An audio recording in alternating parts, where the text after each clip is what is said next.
I was born in 46 and partition came in 47, so then I went... Then you went to Malaysia, right? Went to Hong Kong first, okay. with the Gurkhas, but always with the Gurkha regiments, because right. my father was a regular soldier of the Gurkhas, and then to Malaysia during the emergency there. The link up between Standard Chartered and Seeing is Believing, and my role as trustee of Ran Fiennes' coldest journey across Antarctica, and that he chose Seeing is Believing, supported by Standard Chartered, as his charity. I was very touched by that. Yes, but I only modelled for 3 years. I mean, I did love it, but I finished when I was 21, so it's so long ago. But I loved it because it was a kind of freedom. I modelled in every country in Europe. Use your languages if you could, always learning to speak.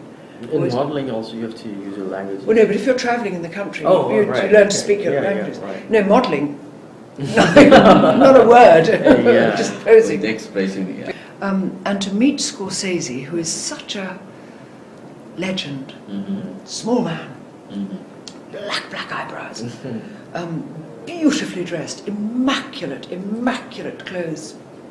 I believe he has seen every film that has ever been made anywhere in the world. He's a film freak. He's seen everything. So there's not a movie you can't name in any language that he hasn't seen or known about. There's no director in any country that he hasn't heard about. So it was thrilling to work with him. Last night I was watching your interview on Alan Carr. Yes. Yeah, you were talking about the kissing with DiCaprio. Yes, I lied a bit. I pretended we had to kiss just sometimes because I knew the audience would quite like that.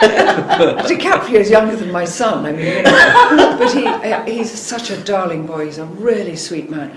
He's not a star. Of course, he's a superstar, but he doesn't behave like a star, so that's tremendous. I love it. I tell you what I love is using my voice, particularly as you get older. I find that I love listening to voices. I love listening to a play on the radio or stories being read. So I do a lot of reading of books, and if I can, I fit in radio plays whenever I possibly can. I think that the imagination is not hindered by the appearance of somebody. If you hear a voice, you make that person your person. You imagine it. Whereas if it comes on the film screen, you can only accept that. So I think there's a lot for the spoken word. Something like reading a book or something. You imagine. Exactly that. Yeah. Patsy, disgusting woman. And the more awful we became, the more the world loved them. We were ghastly, we were so dreadful. It made us cry with laughter, we were so terrible. It was very funny. I think it shocked my parents, were horrified. They were horrified because they knew it was so unlike me. But then they saw that it was satire and they loved that. Do you know, I think most actors like a change. Usually if you can do comedy, I'm speaking broadly here, you can do tragedy. Yeah. If you can do it, if you can act anything.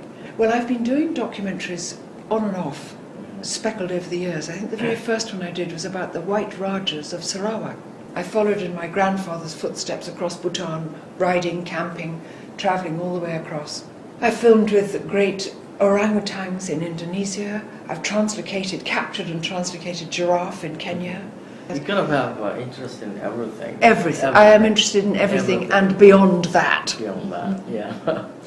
How do you keep yourself so energetic? I think I'm interested in things. I think that I realised I don't know, maybe when I was very young, that this is our one chance at this life as this person, like this today with you now.